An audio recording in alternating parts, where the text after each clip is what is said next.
C'est ce tout petit élément beaucoup trop sous-coté qui va faire la différence entre un hunter lambda et un très grand hunter.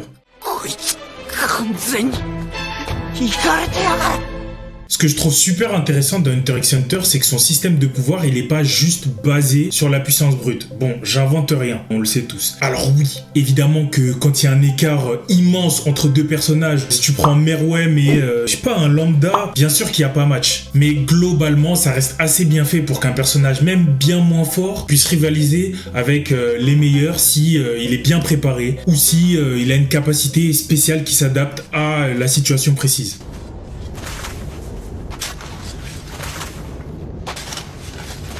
C'est pour ça que globalement, c'est assez compliqué, voire même impossible, de déterminer un classement fixe et arrêté des plus puissants personnages de Hunter x Hunter. Il y a trop de facteurs en fait. L'issue du combat, elle peut être décidée par trop de paramètres. Et d'ailleurs, pour moi, c'est comme ça qu'on reconnaît un excellent système de pouvoir. Quand t'es capable de faire un ordre arrêté définitif des personnages les plus puissants, elle est où la surprise? Voilà, moi je vise personne. Bref, dans Hunter, on a plein de personnages différents, tous avec des capacités uniques et toutes totalement différentes. On a des utilisateurs qui ont un don naturel pour le nen, comme Gon ou Killua, qui sont des exemples de l'ordre de 1 sur 1 million.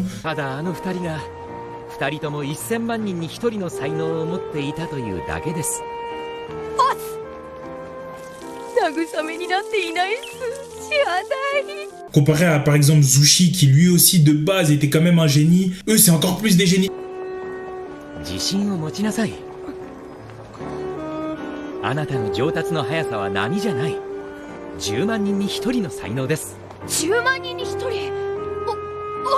Enfin bref, et on sait même que le nen, il peut évoluer, voire changer totalement au cours de la vie d'un hunter, à cause d'un événement particulièrement traumatique ou juste à force d'entraînement. Bon, il y a beaucoup de facteurs différents qui peuvent expliquer la puissance d'un hunter. Mais si je vous disais que tous les gros utilisateurs avaient un seul point en commun, il y a un truc qu'on oublie souvent, c'est que le nen, ça veut littéralement dire la force de l'esprit. Le concept de base, il est déjà profondément lié à la psyché et l'état mental d'un individu. Et ce point-là, pour moi, il est beaucoup trop sous-coté quand on parle de nen. Et c'est peut-être là que certains vont voir où je veux en venir. Pour moi, le facteur commun entre tous les grands hunters, c'est la folie. Tout simplement, plus un hunter est fou, plus il est instable mentalement, plus il est fort. J'irai même plus loin. Pour moi, c'est impossible d'être un grand hunter en étant juste sain d'esprit, pas fou genre.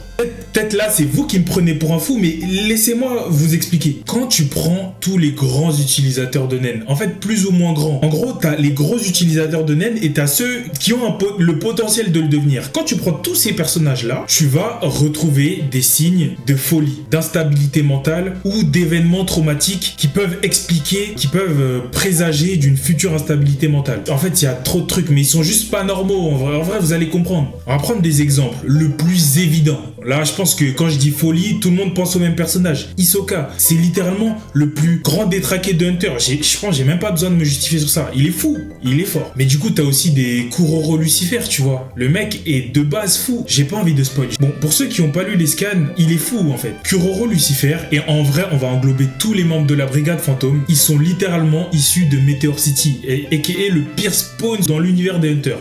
En tout cas, dans l'animé, voilà. Meteor City, c'est le pire endroit où tu peux naître en tant qu'être humain. C'est une ville qui est faite de tous les déchets de tous les êtres humains. C'est littéralement l'équivalent du 7e ou 8e continent sur notre Terre, que des déchets. Il n'y a aucune forme de civilisation. Les enfants, pour survivre, ils doivent manger de la merde, des déchets. Ils doivent tuer, ils doivent... Leur quotidien, il est juste atroce. Donc forcément, ça donne des individus atroces. Et en vrai, sans même aller aussi loin, la brigade fantôme, c'est littéralement des voleurs, des assassins, des tueurs de masse, des génocidaires aussi, des... Enfin bref, ils font des actes profondément immoraux. C'est des fous. 大原則としてこちらの指示は絶対だ。従わなければ即座にお前らのリーダーは殺す。一つ、追跡はするな。二つ、人質の二人に危害を加えるな。三つ、白野田という女に代われ。その前に一ついいか。二つ目の指示だが、人質の二人はさっき暴れた時に何箇所か骨折させちまった。ならば交渉の余地はない。なんだ。すまん、嘘だ。二人は無傷だ。次はないぞ。くだらん真似はするな。さっさとパクノダに変われ。Comment parler de folie sans parler du personnage principal? Tu vois, Gon, il a jamais été aussi puissant et dangereux. Son aide n'a jamais autant évolué que quand il était confronté à une situation de stress tellement intense. Alors le mec, il a juste snap.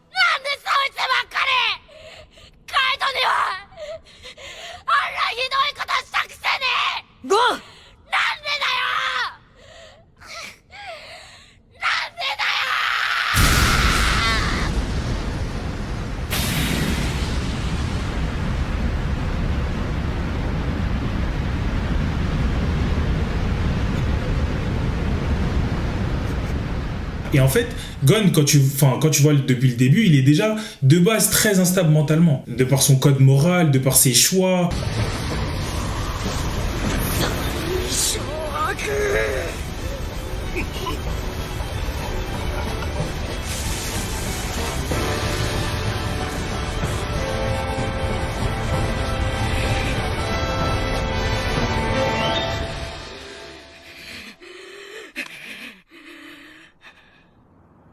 Gon, もう十分だ。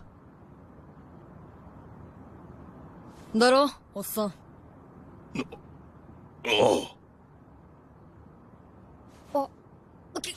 はサンキュー。ごめんなさい、モラオさん。本当に殺しちゃう男だった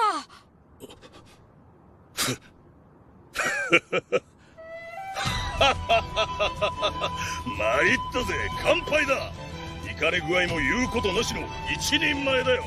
Frère, je suis désolé, moi j'ai une image qui me reste en tête, c'est son combat contre Boomer. À quel point il est prêt à aller loin pour battre son adversaire. Alors oui, il y a plein de raisons qui expliquent ça, tu vois. Boomer, il méritait pas autre chose. Mais quand tu vois que le mec, il était prêt à se tuer littéralement pour gagner un combat, et il le fait à chaque fois en fait. Il n'a aucune... Enfin bref, Gon, je vais pas m'éterniser trop longtemps, c'est pas une vidéo sur Gon, mais Gon est fou. Killua, son associé, il est pas mieux, hein, finalement. C'est juste un enfant traumatisé qui voulait juste vivre sa vie et à qui on a forcé d'être un assassin depuis le plus jeune âge. Comment ne pas devenir fou? Tu vois, élevé dans une famille d'assassins recluse, mystérieuse, ésotérique.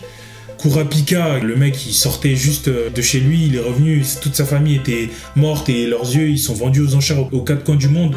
Le mec a littéralement plongé dans la folie. Et l'exemple pour moi le plus concret, c'est Netero. Littéralement, le mec, il s'est rendu fou en fait pour devenir fort. Il a passé des décennies de sa vie à travailler un coup. 自分自身を育ててくれた武道への限りなく大きな恩。自分なりに少しでも返そうと思い立ったのが1日1万回感謝の聖剣好き。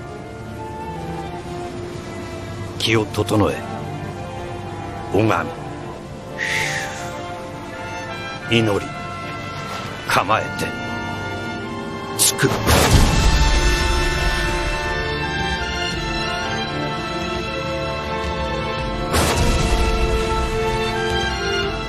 Juste un seul coup toute la journée pendant 20 ans, frère, jusqu'à ce qu'il devienne fou, qu'il soit touché par la déesse Canon, et enfin bref, et qu'il devienne super fort. Enfin, je pourrais continuer super longtemps et vous parler de plein de personnages et les reprendre tous un par un. Et encore, j'ai même pas évoqué ceux qu'on voit dans les scans. Il y a des Gene Freaks, il y a des Bion Netero, il y a des Nanika, enfin je sais pas. Il y a trop de personnages et ils sont tous fous. Enfin bref, pour simplifier, en gros, pour être fort, faut être fou. Parce que... お前さんは何にも分かっちゃいねえよ。